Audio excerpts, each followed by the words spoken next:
بسم اللہ الرحمن الرحیم۔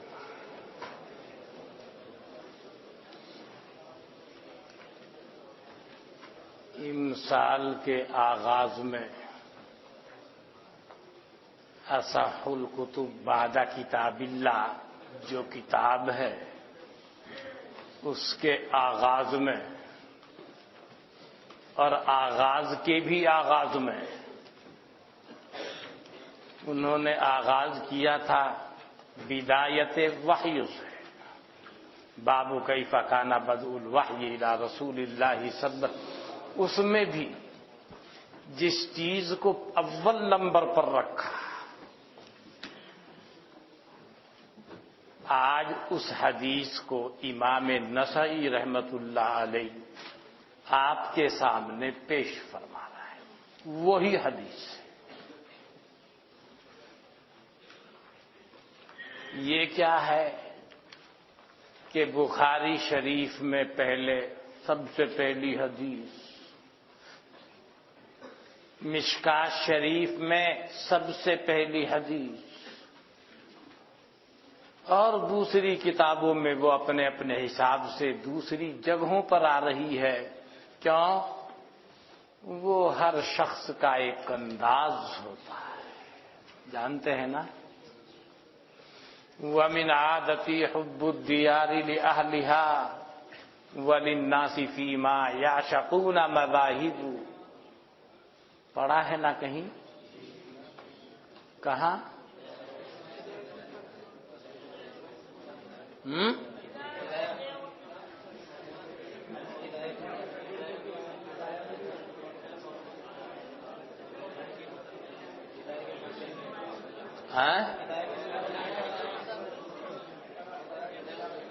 ہدایہ کے حاشیے میں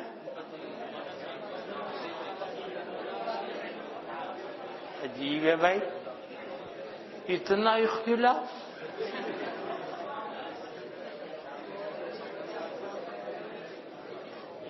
کیا دوسرا مصرع ہدایہ کے اندر نہیں ہے؟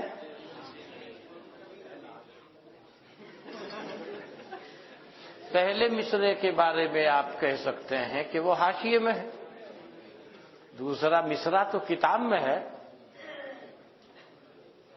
اس لیے کوئی یوں کہہ رہا ہے ہدایہ فیہ تأمل، اور کوئی کہے حاشیہ فیہ تأمل، بل فیہ ما فیہ۔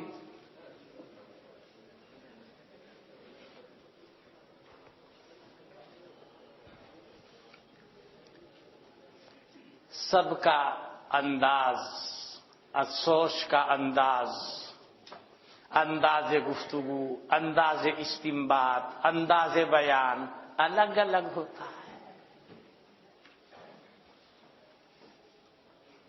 کہتے ہیں لیلا کا یہ دستور تھا، بھیک دیتی در پہ جو آتا گدا، ایک دن مجنوں بھی کاسا ہاتھ لے، جا پکارا کچھ مجھے للہ دے۔ آئی لیلا اور سبوں کو کچھ دیا، ہاتھ سے مجنوں کے کاسا لے لیا، لے کے دے پٹکا زمین پر ایک بار، رقص میں مجنوں ہوا بس بے قرار۔ تب کہا کسی نے کہ اے مجنون خام، رقص کرنے کا تھا اس جا کیا مقام؟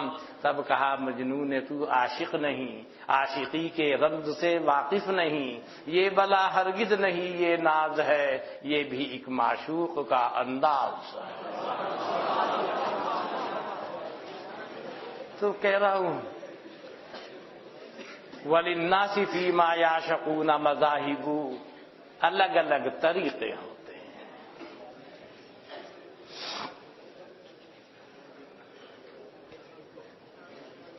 کہیں بھی چلے جاؤ، حدیث کے راوی، مخرج حدیث امیر المؤمنین حضرت فاروق اعظم حضرت عمر ابن خطاب رضی اللہ عنہ۔ اس کے سلسلے میں بحث آپ نے نزہۃ النظر میں پڑھی ہے تفصیل سے، اور ان لوگوں کا جواب بھی آپ نے پڑھا ہے جن لوگوں نے کہا دیکھو جی بخاری شریف میں کچھ بھی حدیث آنے کے لیے ضروری ہے کہ وہ عزیز ہو، غریب بخاری میں نہیں چلتی، وہ غریب اصطلاحی کی بات کر رہا ہوں، کبھی مسکین سمجھ لو۔ ان کے قائلین کے گال پر چپت لگا ہے کہ مولانا بخاری کی سب سے پہلی ہی حدیث دیکھ لیجئے، بالاتفاق غریب۔ کھینچ تان کر کوشش کی کہ حضرت عمر متفرد نہیں کہ صحابہ کے مجمع کے سامنے کا سب خاموش رہے، اگر نہ سنا ہوتا تو کچھ کہتے۔ ہم نے کہا یہ اس بات کی دلیل نہیں، لیکن حضرت عمر فاروق کو چھوڑو، صحابی کا تفرد مضر بھی نہیں۔ آگے آ جاؤ، حضرت عمر فاروق سے لے کر یحییٰ ابن سعید تک۔ یحییٰ ابن سعید وہ اس میں بھی ہے وہاں بھی ہے، بس اس سے پہلے بدل رہی، یہ امام مالک کے واسطے سے لے رہے ہیں، اور ایک سند میں عبداللہ ابن مبارک کے واسطے سے لے رہے ہیں۔ بخاری میں پہلا راوی حمیدی ہے، دوسرا سفیان ہے، اس کے بعد میں وہ یہ جو اس کے اندر ہے یحییٰ ابن سعید۔ ان کے پاس بھی دو ہیں، ان کے پاس بھی دو ہیں، لیکن بدلے ہوئے ہیں۔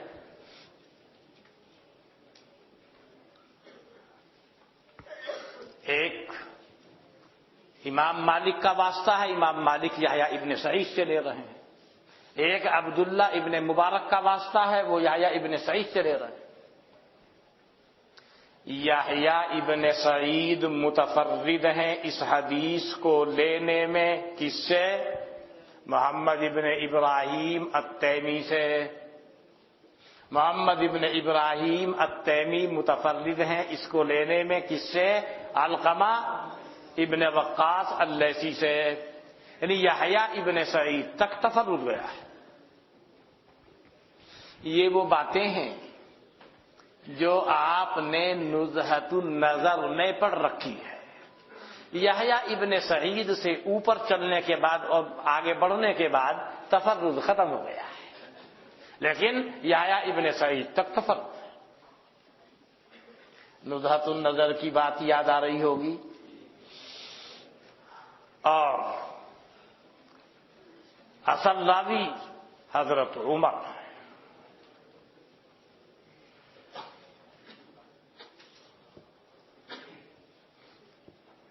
حضرت نے ان کی کنیت رکھی ابو حفص، شیر کے معنی میں ہے، ابو حفص شیر کی کنیت ہے۔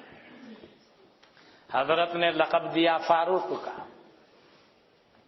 کناہ رسول اللہ صلی اللہ علیہ وسلم ابی حفص ولقبہ بالفاروق۔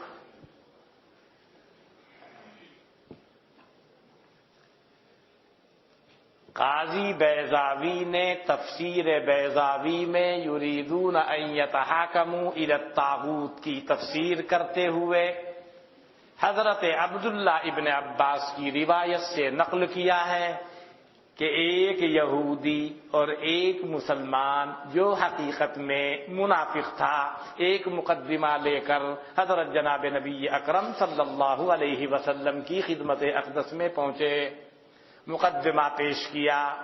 یہودی حق پر تھا، وہ مسلمان جو حقیقت میں منافق تھا وہ حق پر نہیں تھا، تو حضرت جناب نبی اکرم صلی اللہ علیہ وسلم نے یہودی کے حق میں فیصلہ صادر فرما دیا۔ مسلمان کے خلاف رہا فیصلہ، کس کے حق میں گیا؟ دربار رسالت میں بولنے کی تو طاقت نہیں تھی، وہاں سے باہر نکلنے کے بعد میں بولا یہودی سے کہ میں نہ مانتا فیصلہ ہے، میں فیصلہ وہ مانوں گا جو عمر ابن خطاب کریں گے۔ اس نے سوچا شاید وہ میرے حق میں رعایت کر رہے ہیں، میں مسلمان ہوں۔ یہودی نے سوچا اگر مسلمان حق پر ہیں اور ان کا نبی نبی برحق ہے اور ان کی تعلیمات بالکل تعلیمات الہیہ ہیں، کوئی بھی پیغمبر کا صحابی تعلیمات الہیہ سے نہیں ہٹ سکتا، وہی بات کہے گا جو اس کے پاس تعلیمات الہیہ ہیں۔ یہودی نے کہا کوئی حرج نہیں، مجھے کوئی اعتراض نہیں، عمر ابن خطاب کے پاس چلیے۔ وہاں پہنچے، دستک دی، وہ آئے نکل کے، کیا بات ہے؟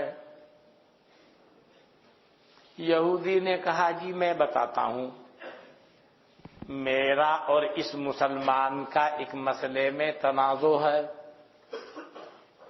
ہم فیصلے کے لیے بارگاہ رسالت میں پہنچے، حضرت جناب نبی اکرم صلی اللہ علیہ وسلم نے میرے حق میں فیصلہ فرما دیا۔ حضرت عمر بھی جانتے تھے یہ یہودی ہے۔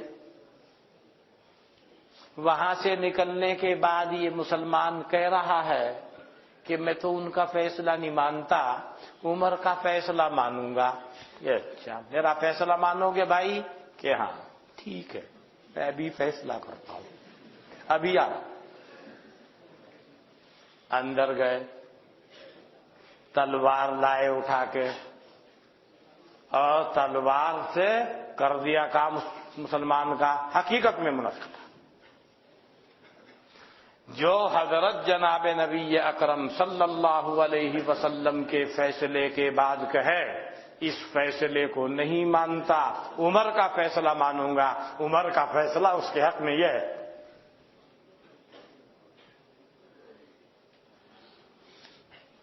قتل کر دو۔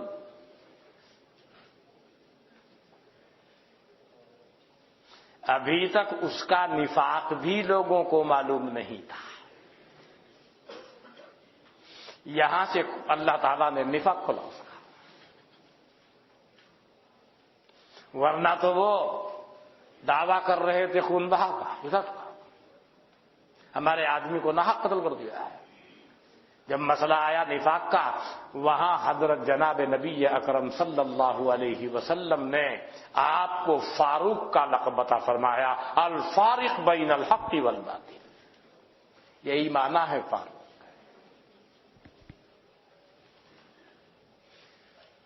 ایمانی جذبہ دیکھیے، آپ اپنے کسی قریبی ملنے والے کے لیے ذرا سے پنگھل سکتے ہیں نا، ارے بھائی اس کو میرے اوپر اتنا اعتماد، ذرا سا خیال کر لوں، خیال نہیں بالکل۔ حضور کے فیصلے کے بعد عمر کا فیصلہ، کیا مطلب؟ تلوار۔ وہی کیا جو انہیں کرنا چاہیے، مسئلہ بھی منقع ہو گیا۔ قاضی بیضاوی نے تفصیل سے اس کے اوپر کلام کر رکھا ہے، تفسیر بیضاوی بہت عمدہ تفسیر ہے، نام تو سنا ہوگا نا اس کا، دیکھی بھی ہے نا، پڑھی بھی ہے، پڑھنا اس کو، پڑھنے کے بعد مفسر بن جاؤ، بہت عمدہ کتاب۔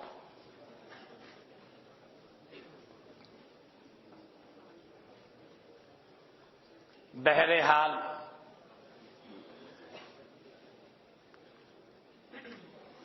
اللہ تعالی نے اپنی رحمت سے، اپنے فضل و کرم سے حضرت عمر کی وجہ سے بہت دبدبا اور قوت اسلام کو عطا فرمائی تھی، مسلمان ہوتے ہی، وہ سب آپ جانتے ہیں۔ اور سب سے پہلے وہ ہیں جو امیر المؤمنین کے لقب سے ملقب ہوئے، سب سے پہلے امیر المؤمنین کا خطاب حضرت عمر کو ملا، یا امیر المؤمنین، وہ ہیں راوی۔ اب تھوڑی سی ایک بات سنو، کوئی بھی کام دیکھنے میں بظاہر وہ دنیا کا لگ رہا ہے، وہ کام آخرت کا اور وہ کام رضائے الہی کا ہو سکتا ہے، اور وہ کام جو دیکھنے میں بالکل دین کا، آخرت کا، رضائے الہی کا معلوم ہو رہا ہے۔ اگر شرائط منتفی ہیں تو وہ کام خالص دنیا کا، ضلالت کا، گمراہی کا اور شیطانی راستہ بن سکتا ہے، ذرا سی الٹ پھر سے۔ میری بات سمجھ رہے ہوں گے نا؟ دیکھو، آپ لوگ بیت الخلاء میں جاتے ہیں، جس کا ذکر شروع ہی میں آیا تھا، خلا، بیت الخلاء، نام سنتے ہوئے بھی، بولتے ہوئے بھی، سماعت کے وقت میں بھی ذہن میں ایک گونا تکدر پیدا ہوتا ہے۔ لیکن مولانا، دیکھنے میں بظاہر خالص دنیا کا کام ہے، واہیات کام ہے، لیکن حالات اگر درست ہو جاویں اور حالات سازگار ہو جاویں تو بیت الخلاء میں جانا، حاجت کو پوری کرنا، استنجا کرنا، وہاں سے نکلنا، وہ سب عبادت، رضائے الہی کا ذریعہ، اللہ کی خوشنودی کا ذریعہ بن جائے گا۔ دیکھنے میں بظاہر وہ دنیا کا واہیات کا معلوم ہو رہا ہے۔ ایک آدمی، مجھے نماز پڑھنی ہے، اپنی ضروریات سے فارغ ہو جاؤں، نماز کے مبادی کے طور پر، بھائی حدیث میں یہ بھی آیا ہے کہ حاقن ہونے کی صورت میں نماز پڑھنے سے منع فرمایا گیا ہے۔ وہ حدیثیں آپ کے سامنے گزری ہوں گی، اس میں بھی آئے گی انشاءاللہ۔ اس ضرورت سے وہ وہاں جا رہا ہے، ضرورت پوری کر رہا ہے۔ عبادت میں لکھا جاوے گا کہ نہیں؟ کہیں کے لیے ہو رہا ہے؟ نماز کی تیاری کے لیے، آنا جانا ساری ضروریات۔ مولانا صبح صبح اٹھا، ضرورت میں گیا، فارغ ہوا، وضو کی، نماز پڑھی، یہ سارا چلنا پھرنا، جانا آنا سب عبادت ہے نا؟ اب نماز سے فارغ ہو کر کاشتکار ہے، اپنے بیل لے کر، ہل لے کر جا رہا ہے، کہاں؟ جنگل میں ہل چلانے کے لیے۔ کیوں؟ اللہ تعالیٰ نے فرمایا فَإِذَا قُضِيَتِ الصَّلَاةُ فَانتَشِرُوا فِي الْأَرْضِ وَابْتَغُوا مِن فَضْلِ اللَّهِ۔ کسب حلال کا اللہ نے حکم دیا ہے، میں اپنی وسعت اور بساط کے مطابق محنت کروں، اسی کے لیے وہ جا رہا ہے۔ میرے مالک کا حکم ہے، یہی جذبہ اس کی طبیعت میں کار فرما ہے۔ وہ بیل لے کے جا رہا ہے، ہل چلا رہا ہے، وہاں سے فارغ ہو کے آ رہا ہے، ان کو گھاس ڈال رہا ہے، کھانا کھا، پھر نماز کا وقت ہوا ظہر کی، پھر وہ ضروریات سے فارغ ہو کر وضو کر کے پھر مسجد میں چلا گیا۔ کون سا کام اس کا عبادت نہیں بنا؟ جنگل میں جانا بھی عبادت، واپس آنا بھی عبادت، پھر ضروریات کے اندر جانا بھی عبادت، ان سے فارغ ہو کر وضو کرنا بھی عبادت، اور جو اس نے قدم اٹھائے ہیں راستے میں وہ اس کا چلنا بھی عبادت ہوا نا؟ ایسے ہی ایک آدمی، بھائی سبق ہونے والا ہے حدیث شریف کا، چلو تیاری کرو، یہ اسے اچھا نہیں لگ رہا ہے کہ حدیث کی مجلس میں بیٹھوں اور حدیث کی کتابیں پڑھوں اور سنوں، اس حال میں کہ میں حدث کی حالت میں ہوں۔ گو فقہ کے اعتبار سے مفتی آپ کو کہہ دے گا گنجائش ہے، لیکن اس کی طبیعت نہیں مان رہی ہے۔ وہ پہلے گیا کہیں کے لیے فقط حدیث کے احترام اور اکرام۔ حضور اقدس صلی اللہ علیہ وسلم کی محبت میں، آپ کی حدیث کی محبت میں، کتب حدیث کی محبت میں، مجلس درس حدیث کے احترام اور وقار اور محبت میں پہلے گیا ضروریات سے فارغ ہونے کے لیے۔ فارغ ہونے کے بعد وضو کرتا ہے اور اس کے بعد آتا ہے۔ مولانا یہ سب اس کے اقدامات، یہ سب ثواب ہوں گے کہ نہیں ہوں گے؟ کیوں؟ حالات ہی ایسے ہو۔ مولانا ایک آدمی بہت محنت کر رہا ہے کتابوں میں، ساری کتابیں حفظ یاد کر لی، ہدایت النحو بھی حفظ یاد، کافیہ بھی حفظ یاد، شرح جامی بھی یاد، اور مشکات بھی حفظ یاد، اور حدیث بھی سب یاد، اور ہر فن کی کتابیں یاد. کیوں؟ میرے مد مقابل کوئی مولوی رہنا نہیں چاہیے. میری ناک اور میری مونچھ سب سے اوپر، سب کی مجھ سے نیچے. اس کی یہ ساری محنت رائے گاہ گئی کہ نہیں گئی؟ عبادت بنی؟ حالات ایسے آ گئے کہ عبادت بننے سے رک دیا. ساری محنت کر رہا ہے. کیوں کر رہا ہے؟ تاکہ ہمارے سامنے نہ علماء بول سکیں، نہ عوام الناس بول سکیں، اور ساری محنت اس لیے کر رہا ہے کہ لوگوں کو معلوم ہو عالم ہو تو وہ، لہذا سب میرے ہی پاس آئیں گے، نہ کوئی زید کے پاس جائے گا، نہ کوئی زاہد کے پاس جائے گا. اب تیری جیب بھر جائے گی. اچھا تو ٹھیک ہے، تیرے لیے وہی ہے جو تو نے نیت کی، اور تیرے لیے کچھ نہیں. اس کے بارے میں حدیث کے اندر آیا ہے، جنت کی خوشبو بھی وہ نہیں سونگھ سکے گا.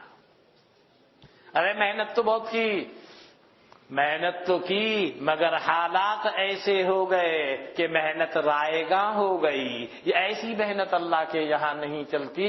محنت اللہ کے یہاں وہ قبول ہوتی ہے جو اللہ کی خوشنودی اور اللہ کی رضا کے لیے محنت کی جاتی ہے.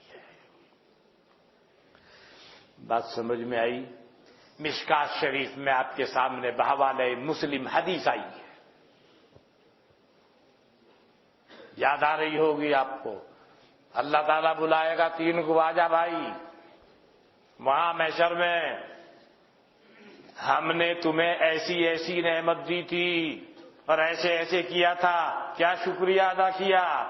اس نے کہا جی اے رب، تو نے مجھے صحت دی تھی، تندرستی دی تھی، میں نے یہ کیا وہ کیا وہ کیا وہ کیا، یہاں تک کہ اپنی پیاری جان کو تیرے راستے میں نے شہید کر دیا.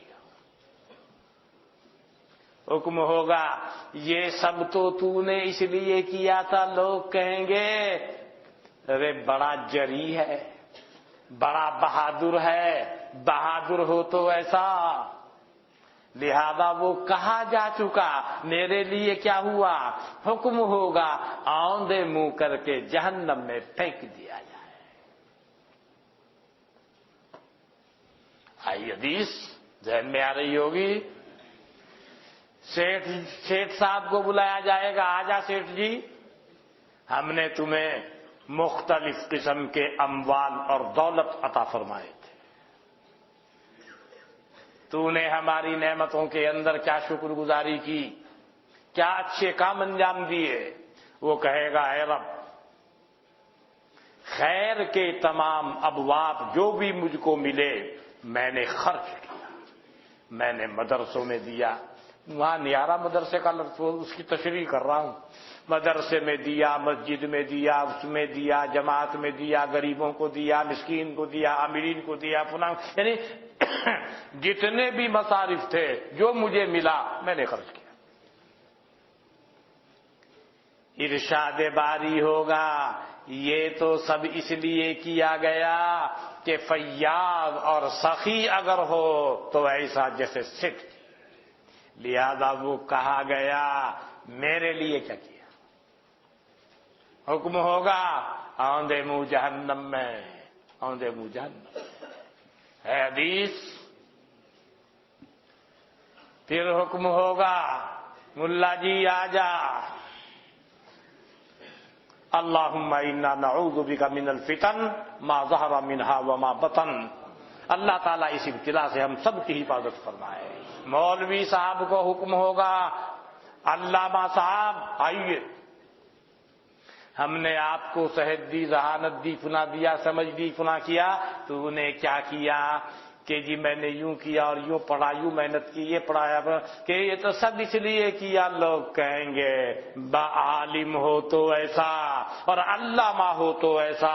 وہ لوگوں نے کہا میرے واسطے کیا کیا؟ لہذا جو تیرا مقصد تھا وہ ہوا، میرے واسطے تو تو نے کچھ کیا نہیں، لہذا حکم ہوگا اس علامہ صاحب کو اوندے منہ کر کے جہنم میں ڈال دیا جائے گا اوندے منہ کر کے جہنم میں۔ مولانا حدیث یاد آ رہی ہے، اللہ ہم سب کی حفاظت۔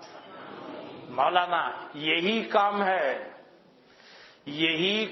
ہے تو یہ اللہ کی رضا کا ذریعہ بنتا ہے۔ فرشتے محبت کرتے ہیں، اس کا ذریعہ بنتا ہے۔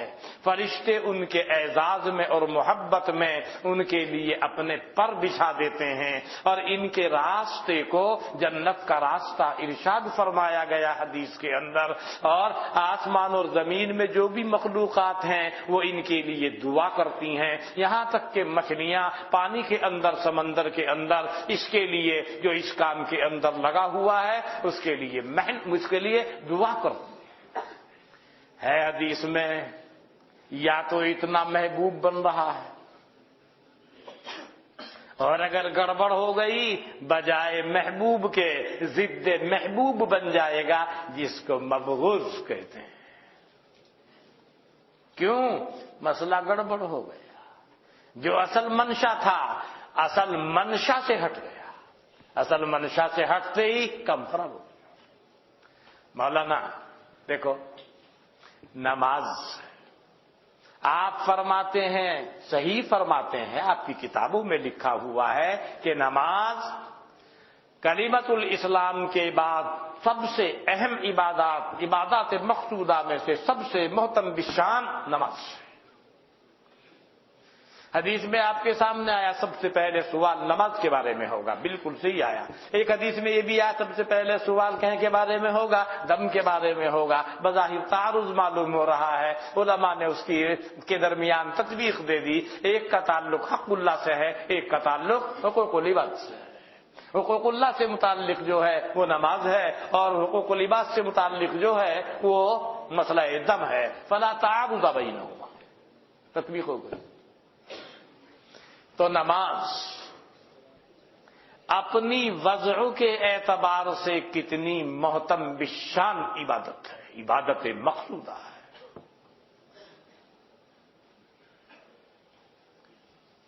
جو لوگ جہنم میں جائیں گے وہ دوسرے لوگ کہتے کیا ہوا، ما سلککم فی سقر، یہ جہنم میں کس چیز نے داخل کر دیا آپ لوگوں کو؟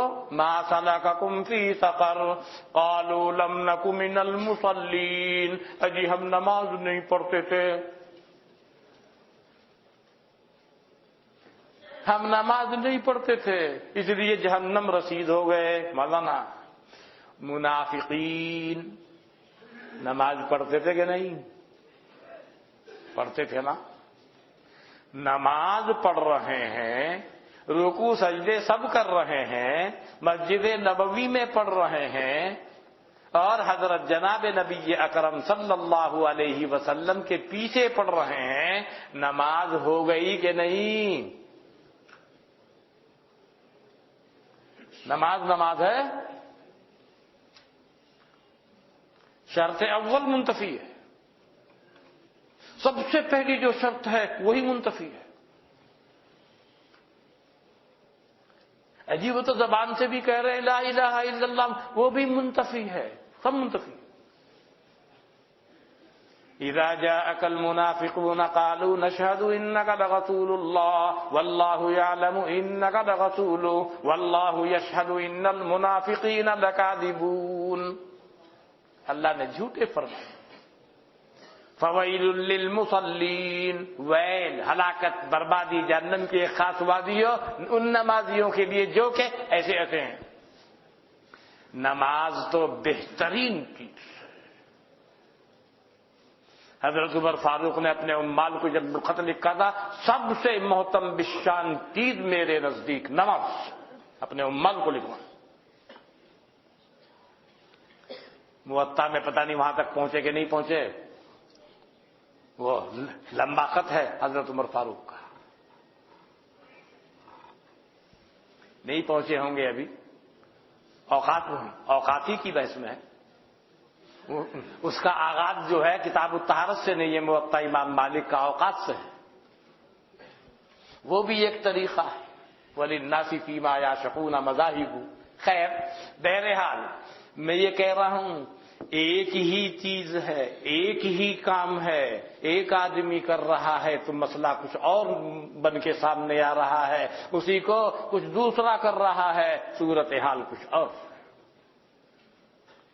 آپ یہ سمجھتے ہیں کہ ہم حدیث پڑھتے ہیں، قرآن پڑھ رہے ہیں، فقہ پڑھ رہے ہیں، کوئی اور نہیں پڑھ رہا ہے کیا؟ المنجد دیکھیے، المنجد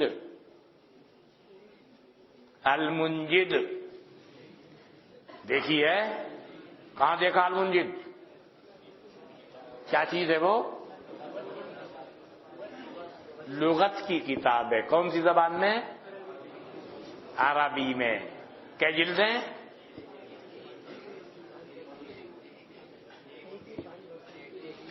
ایک حصہ اس کا لغت میں ہے، ایک حصہ اس کا اعلام میں ہے۔ المنجد فی اللغت والاعلام، پہلا حصہ لغت، دوسرے حصے میں اعلام۔ فلاں زید بن عاصم من ہوا، وہ کہے گا فلاں فلاں فلاں، بیان کرے گا اس کے بارے میں۔ دیکھیے کافی موٹی ہے وہ بہت موٹی ہے۔ تو پہلا حصہ لغت میں، دوسرا حصہ اعلام میں۔ مصنف کون ہے؟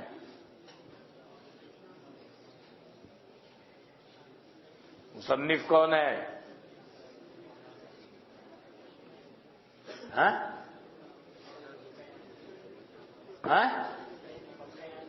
پکا یاد نہیں ہے کسی کو ہے؟ کون ہے مصنف؟ یہودی ہے۔ کتنی محنت کی ہوگی اس نے؟ آپ کے رجال لغت، یہ مصباح اللغات، اگرچہ وہ مقدمے میں یوں لکھ رہا ہے کہ میں نے فلاں فلاں فلاں کتابیں سامنے رکھی ہیں، ٹھیک ہے، لیکن آپ اٹھا کر کے دیکھیں المنجد کا ترجمہ ہے، مگر اچھا ترجمہ ہے۔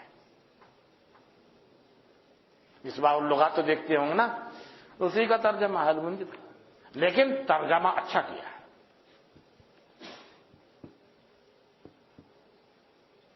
اور المنجد والا کون ہے؟ یہودی۔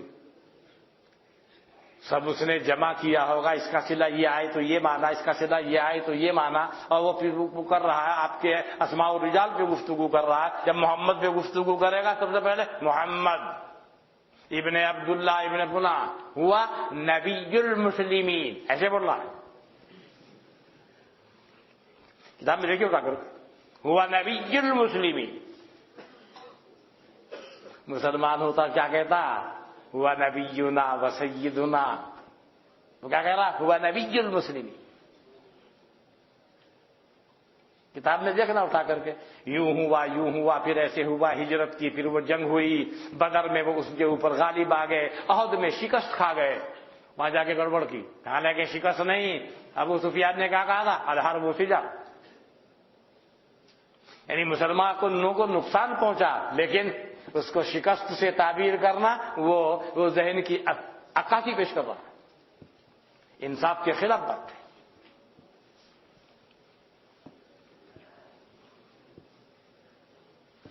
بہرحال میں یہ کہہ رہا تھا، اتنی موٹی کتاب لکھ، اور آپ اعتبار بھی کرتے ہیں، ویسے لغت اچھی ہے، مگر لکھنے والا کون ہے؟ ثواب ملے گا؟ ثواب ملا؟ ایک ہے کتاب دائرۃ المعارف نام کی، نام سنا؟ آج تک نام ہی نہیں سنا دائرۃ المعارف؟ ہاں سنا؟ ہاں اچھا، ابھی ابھی سنا؟ ہاں نہیں، وہ ایک ادارہ ہے حیدرآباد میں دائرۃ المعارف العثمانیہ، کبھی وہی سن لیا ہو؟ میں کتاب کے بارے میں بول رہا ہوں۔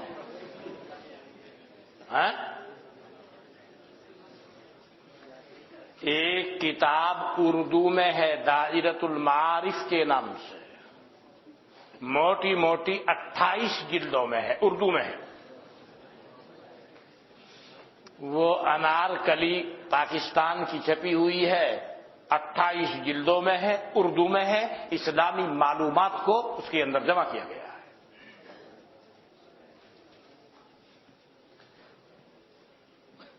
وہ کتاب اگر آپ کو دیکھنی ہو، وہ کتاب میرے پاس نہیں ہے اس وقت میں، حضرت مولانا عبد الخالق صاحب مدراسی دامت برکاتہم کے پاس، کسی کو دیکھنے کا شوق ہو ان کے پاس دیکھ سکتے ہیں، ان کے پاس ہے کتاب، میرے پاس بھی تھی پہلے، ابھی نہیں ہے۔ ہم تو ایسے ہی ہیں، کوئی آپ جیسا ملا جی آ گیا مگر لے جائے۔ ہاں آپ کو نہیں دی؟ سوچیے آپ کیا بات ہے، کیوں نہیں ہوا ایسے؟ فی معافی۔ ایک دائرۃ المعارف ہے 6 جلدوں میں، عربی زبان میں، فرید وجدی کی، وہ عربی میں ہے، اس نے بھی اپنے حساب سے اسلامی معلومات جمع کی ہیں، اچھی کتاب ہے، مسلمان۔ ایک کتاب ہے دائرۃ المعارف عربی میں 12 موٹی موٹی جلدوں میں، فرید وجدی کی جو جلدیں ہیں وہ پتلی اتنی ہیں، اور وہ جو ہے دائرۃ المعارف جو 12 جلدوں والی ہے، موٹی موٹی جلدیں عربی میں۔ اس کا مصنف ہے یوسف البستانی۔ میرے پاس تھی پہلے، میں نے اٹھایا، اسے دیکھا، پہلے تو ذہن نہیں گیا، اولے ویلے میں جب کتاب میں گھسا دیکھا، میں نے کہا بھائی تو یہودی ہے۔ پھر میں نے اس کا مطالعہ کیا، مطالعہ کر کے پھر ایک صاحب آ گئے، پھر یہ کتاب مجھے چاہیے، لے جا، ابھی نہیں ہے میرے پاس، میرے مطالعے پہ رہی ہے، دیکھا اس کو۔ ویسے اسلامی معلومات بڑے اچھے انداز 12 جلدوں میں پیش کرتا ہے۔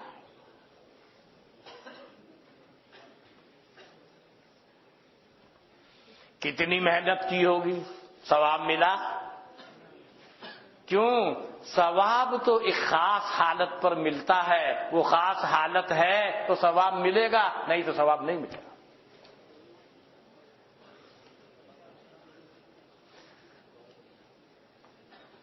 بات سمجھ میں آئی؟ دیکھو میں فقہ کا ایک جزیہ پہلے آپ کے سامنے پیش کرتا ہوں، مسئلے کو سمجھنے میں آسانی پیدا ہو جائے گی۔ یہ ملا جی ہے میوات کا، کل میں یہاں پڑھا رہا، یہاں سے میں پہنچا تو اس کے یہاں کے دیکھا 4 مہمان میرے یہاں ہیں۔ جب یہاں سے کل میں گیا کہ وہ رات کو ٹھہرے، اور پھر میں پڑھا کے گیا تو پھر مجھے وہ ملے آتے ہوئے، ناشتہ کر کے آ رہے ہیں، جب ٹھیک خیر۔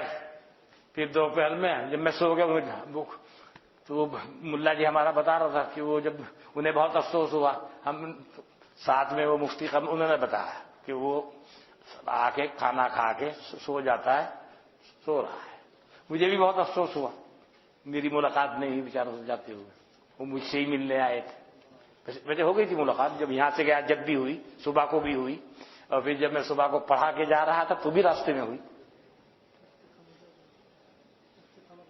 ہاں اور وہیں کے تھے۔ خیر یہ بیچارہ میوات کا صوفی جی ہے، بڑا نیک ہے۔ میوات کے لوگ تو بیچارے نیک ہوتے ہی ہیں، سیدھے سادھے۔ ہاں نیک چھوڑا ہے۔ اب سنو مسئلہ، اس کی عادت ہے مثلاً باوضو رہنے کی۔ بہت سے لوگ ہوتے ہیں کہ ان کی عادت ہوتی ہے کہ وہ باوضو رہنے کی کوشش کرتے ہیں، تو اس نے 12 بجے دن میں وضو کیا، وضو ٹوٹ گیا ہوگا پہلے، خالی ہوا، اتفاق سے نماز ہو رہی ہے 1:30 بجے، 1 بجے نفس الامر میں اس کا وضو ٹوٹ گیا، مگر وہ مطالعے میں ایسا منہمک تھا۔ بعض دفعہ ایسا انہماک کسی چیز میں ہوتا ہے کہ دوسری چیز کی جانب اس کی توجہ نہیں ہوئی، ریا خارج ہو گئی 1 بجے، اس کی توجہ نہیں، اس کو یقین کامل ہے کہ تو باوضو ہے، یہاں تک کہ 1:30 بجے نماز شروع ہوئی، اسے تو یقین ہے، یہ گیا نماز پڑھی، حقیقت یہ ہے کہ 1 بجے وضو ٹوٹ چکا تھا۔ اب بتاؤ اس کی نماز ہوئی کہ نہیں؟ مسئلہ بتاؤ۔ ہو گئی۔ اچھا پھر اس کا کیا مطلب ہے؟ حدیث آپ نے پڑھی ہے کیا؟ مفتاح الصلاۃ، کیا مفتاح الصلاۃ وتحریمها وتحلیلها، کیا مطلب ہے پھر اس کا؟ اذا فات الشرط فات المشروط، جب آپ نے طہارت کو شرط قرار دیا ہے، شریعت کے قانون نے، حدیث کے قانون نے، حضرت جناب نبی اکرم صلی اللہ علیہ وسلم کے ارشاد نے شرط قرار دے دیا طہارت کو نماز کے لیے۔ حقیقت میں شرط یہاں منتفی ہے، نماز ہوگی؟ بولو، نماز نہیں ہوگی نا؟ میں مذاق نہیں کر رہا ہوں آپ سے، صحیح اس پہ آؤ، نماز نہیں ہوئی نا، شرط منتفی ہے۔ سوال، کیا اس کے اوپر فرض نماز کو چھوڑنے کا گناہ ہوگا؟ نہیں۔ کیوں؟ اسے معلوم نہیں۔ لا یکلف اللہ نفسا الا وسعها، التکلیف بحسب الوسع۔ کیا اس کے اوپر اس نماز کی قضا کرنا فرض ہے اور ضروری ہے؟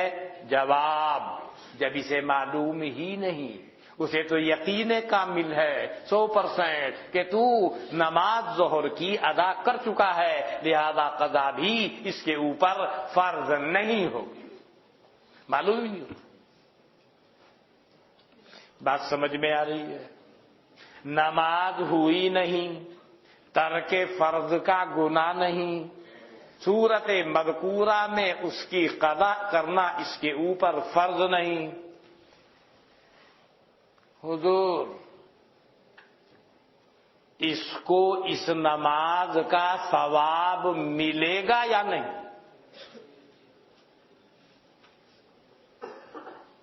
بولو، نماز تو نہیں ہوئی، ثواب ملے گا کہ نہیں؟ مولانا، ثواب ملنے کا مدار کام کے صحیح اور درست ہونے پر نہیں ہے، ثواب ملنے کا مدار اندر کی کیفیت اور احوال باطنیہ کے عمدہ ہونے پر ہے۔ وہ ہے کہ نہیں؟ ہے نا؟ گو مفتی فتویٰ دے رہا ہے صورت مذکورہ میں اس کی نماز کی عدم صحت کا، لیکن مفتی کا یہ فتویٰ اپنی جگہ پر بالکل صحیح ہے قانون شریعت کی روشنی میں، لیکن رہا مسئلہ ثواب کا، اس کا مدار صحت پر نہیں ہے، بلکہ مدار کہیں پر ہے؟ اندرونی کیفیات، حالات اور جذبات پر ہے، وہ موجود ہیں، لہذا اس نماز کا ثواب اس کو ملا کہ نہیں ملا؟ ملا۔ دیکھیے، یہ تو اس کا مسئلہ ہے صوفی جی کا، فقہ کی کتابوں میں یہ جزئیہ آپ کو ملے گا، الاشباح والنظائر کے اندر بھی یہ جزئیہ موجود ہے۔ اور سنو، ایک آدمی ہے چور، چور جانتے ہو؟ السارق والسارقة فاقطعوا أيديهما جزاء بما كسبا نكالا من اللہ۔ چور، اس نے سوچا چور بھی اپنے اپنے طریقے تلاش کرتے ہیں اپنے کام میں، اپنے مشن میں کامیابی حاصل کرنے کے لیے، لہذا فجر کی نماز میں وہ آیا، اور اس نیت سے آیا کہ سلام پھرتے ہی تو چلنا، اور جس کا جوتا باہر سب سے عمدہ، سب سے نیا، سب سے مہنگا، سب سے قیمتی ہو، بس پہن کے چل دینا۔ مالک تو اندر بیٹھا ہوا ہے، کسی کو تو معلوم نہیں کون کس کا پہن رہا ہے، لہذا بیچارہ شام ہی کو لے کے آیا تھا بازار سے 1500 روپے کا جوتا، اور وہ چور صبح صبح فجر کی نماز میں پہن کے چلا گیا۔ وہ ملا جی تلاش کر رہا ہے۔ وہ آیا، اس نے وضو کی، سب کچھ ہوا، مسلمان بھی ہے، وضو بھی کیا، تمام شرطیں جو نماز کی ہیں، امام کے پیچھے نماز پڑھی۔ مفتی سے پوچھو نماز صحیح ہو گئی چور کی؟ مفتی کہے گا نماز صحیح ہے۔ کیوں؟ صحت کی تمام شرائط وہاں پر موجود ہے۔ ثواب بھی ملا کہ نہیں؟ ثواب بھی ملا۔ مفتی نے تو فتویٰ دے دیا سورۃ مذکورہ میں نماز صحیح ہو گئی، ثواب بھی ملے گا کہ نہیں؟ ثواب ملتا ہے اس باطنی کیفیت اور حالت کے اوپر جو یہاں منتفی ہے، وہاں تو کچھ اور ہے۔ کیا؟ چوری کا قصد ہے۔ الامور بمقاصدها۔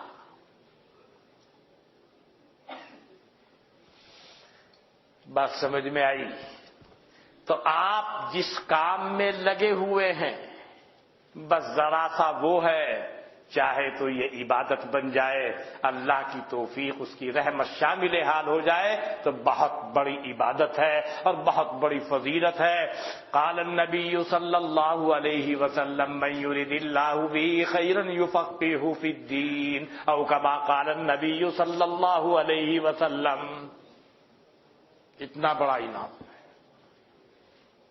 انما یخشی اللہ من عبادہ العلماء، کلمہ قصر ہے، ایسے ہی کلمہ قصر ہے قرآن میں، جیسے اس حدیث کے شروع میں کلمہ قصر آ رہا، انما کلمہ قصر ہے۔ انما یخشی اللہ من عبادہ العلماء، اللہ سے تو صرف علماء ڈرتے ہیں۔ آئی تعریف علماء کی، اور پڑھا، محنت کی، مال جمع کرنا ہے، خوب تشہیر کرنی ہے لوگوں میں اپنی، لوگوں کے چہروں کو اپنی جانب پھیرنا ہے، تقریر بھی کروں گا، وہ ادھر سیکھ رہا ہے، وہ اسے سکھا رہا ہے تقریر، ایسے ہاتھ اٹھا اور یوں کرنا، پھر یوں کرنا، پھر یوں کرنا، ٹانگ کو ایسے حرکت دینا، پھر یوں منہ، وہ باقاعدہ سیکھ رہا ہے۔ حالانکہ اللہ تعالیٰ نے سکھا رکھا ہے بیان، وَعَلَّمَهُ الْبَيَانَ۔ اللہ تعالیٰ نے انسان کو فطری طور سے بیان سکھا دیا۔ باقاعدہ مشق ہو رہی ہے، تقریر مشق کر کے تقریر ہو رہی ہے، نہ اس کے اوپر کوئی اثر، نہ سامعین کے اوپر کوئی اثر، بھائی اتنا ہے، ہاں بھائی مقرر جوڑ کا ہے، اس سے زیادہ کچھ نہیں۔ مقرر زور کا ہے، یہ مقصد، اصل مقصد پورا نہیں ہوا، مقصد تو کچھ اور ہے۔ کہنے والے کا بھی مقصد کچھ اور ہونا چاہیے، سننے والے کا بھی مقصد کچھ اور ہونا چاہیے، وہ کہنے والا بھی اس کے اوپر عمل کرنے والا ہو، اور سننے والا بھی عمل کے ارادے سے اس کے اوپر عمل کرے، تو وہی چیز بجائے دنیا کے آخرت کی کامیابی کا سرمایہ بن سکتی ہے۔ حدیث آپ نے پڑھی ہوگی مشکات شریف میں کہ اگر اہل علم کی حفاظت کرتے، لسادوا به اہل زمانہ، اپنے زمانے کے لوگوں کے سردار ہو جاتے، لیکن انہوں نے اسے ضائع کیا، بے حیثیت ہو۔ اس لیے آپ دیکھیں گے عام طور سے کہ جن لوگوں نے اپنے آپ کو بے حیثیت کر رکھا ہے، اہل ثروت لوگوں کے یہاں ان کی کوئی حیثیت، کوئی ویلو نہیں ہوتا۔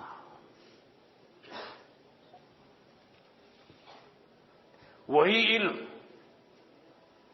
اگر اہل کے پاس ہو، کیفیات باطنی یا عمدہ اور مطلوب اور پسندیدہ حالت میں ہے، تو اس کی یہ ساری محنت عبادت۔ کیا یہ آپ کے سامنے حدیث نہیں آئی کہ رات میں تھوڑی سی دیر کا پڑھنا پڑھانا، تدارس وہاں ہے لفظ حدیث کے اندر، رات میں تھوڑی سی دیر کا تدارس زیادہ بہتر ہے پوری رات کے احیاء سے۔ پوری رات شب بیداری کر رہا ہے، تہجد پڑھ رہا ہے، ایک بیچارہ تھوڑے سے حصے میں تکرار میں، مطالعے میں، پڑھنے میں، پڑھانے میں لگا ہوا ہے۔ حدیث پاک میں اس کو تہجد سے افضل ارشاد فرمایا۔ کیوں؟ تہجد کی جو منفعت ہے وہ منفعت لازمہ ہے، اور تدرس اور تدارس کی جو منفعت ہے وہ منفعت متعدیہ ہے۔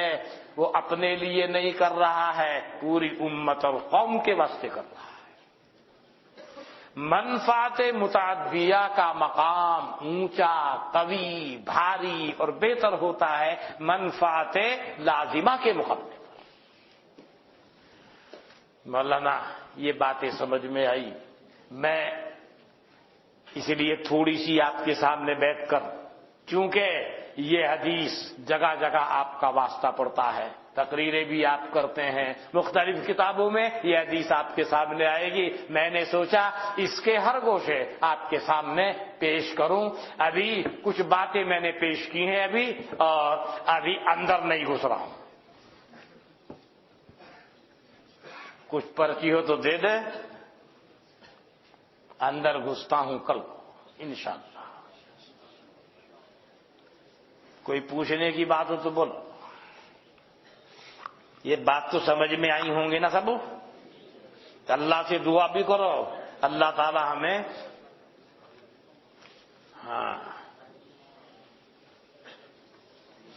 جو احکام قرآن و حدیث میں نہیں ہے وہ احکام فقہی کتابوں میں کیوں موجود ہیں؟ مولانا العلم ثلاثہ، آیۃ محکمۃ و سنۃ قائمۃ و فریضۃ عادلۃ۔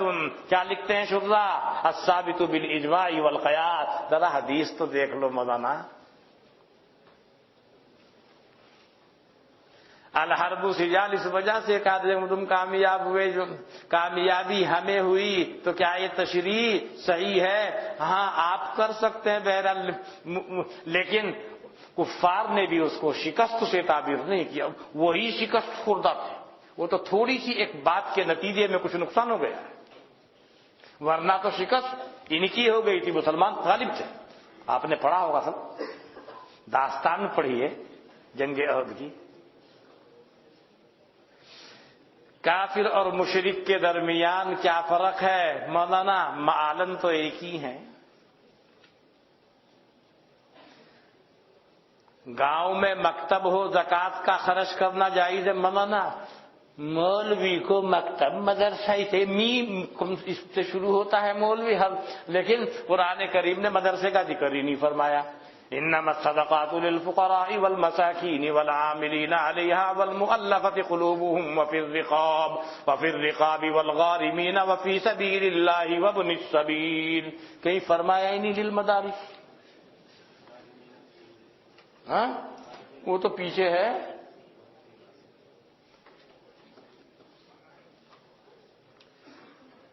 مسجد میں اجرت لے کر تدریس کا کیا حکم ہے؟ جبکہ ہمارے درسگاہ بھی مسجد ہے، تو اس میں تدریس کا کیا حکم ہے؟ مولانا یہ مسجد مدرسے کی ہے، فیہ ما فیہ فتفکر، ذرا تھوڑا سا ہوش سے کام لیجیے، یہ مدرسے کی مسجد۔ بات سمجھ میں آ رہی ہوگی؟ اس نے بیچارے نے کہیں دیکھ لیا ہوگا دیکھے کہ کتاب میں یوں اور یوں، لیکن یہ نہیں دیکھ رہا ہے مسجد کس کی۔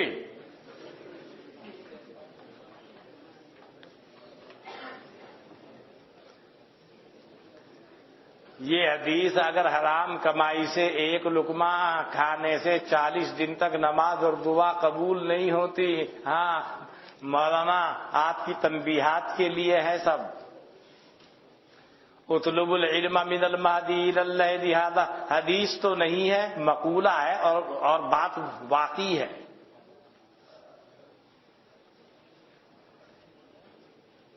الی متی بقیت تکبیرۃ الاولی، بین مولانا یہ تو امر بدیہی ہے، ویسے فقہا کا آخری قول یہ ہے قبیل رکوع تک، رکوع مل گیا تو مل گیا۔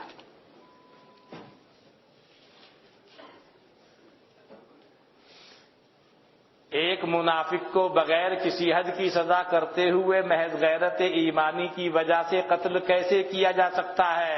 ارے واہ میرے عزیز، حضرت جناب نبی اکرم صلی اللہ علیہ وسلم کے فیصلے کو انکار کرنے کی وجہ سے۔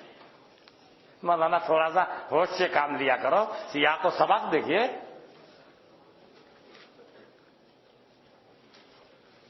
طالب علم کے لیے فرشتوں کے پر بچھانے کی حدیث کیسی ہے؟ مولانا مشکاۃ شریف میں پڑھ رکھی ہے آپ نے۔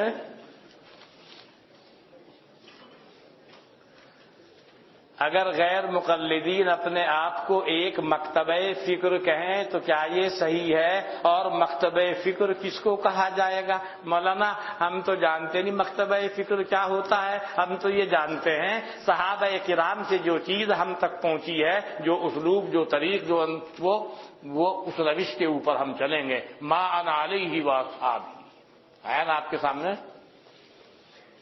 ان بنی اسرائیل تفرقت علی 72 ملۃ وتفترق امتی علی 73 ملۃ كلهم فی النار الا ملۃ واحدہ قالوا من هم یا رسول اللہ قال ما انا علیہ واصحابی او کما قال النبی صلی اللہ علیہ وسلم۔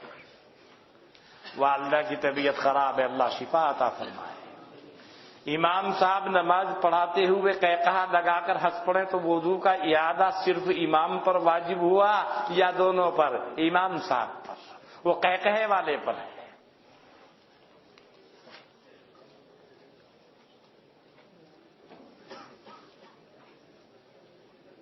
ڈرنے والے علماء ہیں یا علماء ڈرتے ہیں؟ ڈرنے والے علماء ہیں یا علماء ڈرتے ہیں؟ مطلب الفاظ کے پیچوں میں الجھتے نہیں دانا، غواص کو مطلب ہے صدف سے کہ گوہر سے، اللہ سے صرف علماء ڈرتے ہیں۔ الفاظ دیکھ، انما یخشی اللہ من عبادہ العلماء۔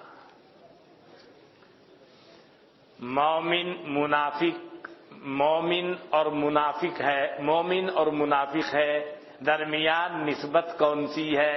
آپ نسب اربعہ کو دیکھیے اور آپ کو معلوم ہو جائے گا مومن ہے ظاہری اعتبار سے اور منافق ہے حقیقت کے اعتبار سے، لیکن اعتبار اس کا ہوگا جو اندر ہے۔ اگر 4 مذہب حق ہیں تو ہم ایک مذہب پر کیوں عمل کرتے ہیں؟ مولانا اے مولانا، آپ کی ماں بھی آپ کی امی ہے، آپ کے ساتھی کی ماں بھی اس کی امی ہے، وہ بھی اس کی برحق امی ہے نا اس کی۔ آپ اپنی ماہی کی گود میں جا کے کیوں بیٹھتے ہیں؟ اس کی امی کی گود میں جا کے بیٹھ جاؤ۔ وقیس علی ھذا، بھلے یہ بھی کوئی بات ہے، حق سب ہیں، تقلید وہ جس کی چاہے گا کرے گا۔ بینک سے حاصل شدہ سودی رقم اگر کسی غریب کو دیں اور اس کو معیوب سمجھے تو کیا ہم ان روپوں کا سامان خرید کر اور وہ اس کو معیوب سمجھے؟ ہاں، اگر وہ غریب ہو، آپ ثواب کی نیت سے نہیں، اس کی ضرورت پوری ہو، آپ کے اوپر سے وبال چلے، فقہا نے وہی اس کا مصرف بتایا ہے۔ اور سامان خرید کر کے دیں گے تب بھی کام چلے گا ایسے ہی، اور اس کو بتانے کی بھی ضرورت نہیں، آپ پریشان اور اس کی اضطراری حالت سے واقف ہو تو کر سکتے ہیں۔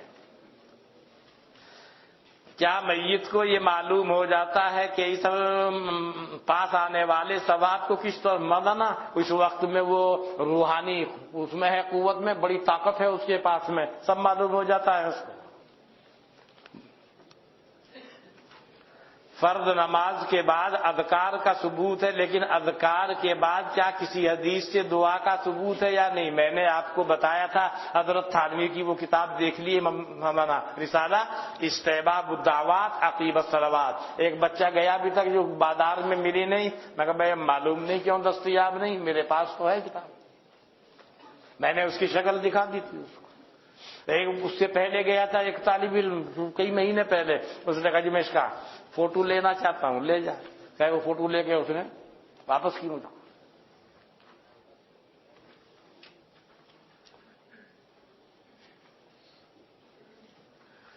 بخاری کی ایک شرح ہے، اس کا پورا نام یاد نہیں، لیکن اس کے آخر میں قراری آتا ہے. کیا وہ آپ کے پاس ہے؟ اب تو جب آپ کو یہی معلوم نہیں کہ وہ ہے کیا تو میں کیا بتاؤں اس کو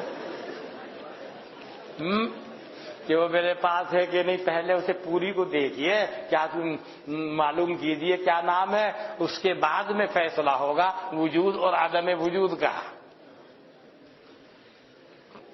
چلیے کل حاضر ہوتا ہوں، کل انشاءاللہ کوشش کروں گا کہ اس کے میں سمجھوں گا آپ لوگ پریشان نہ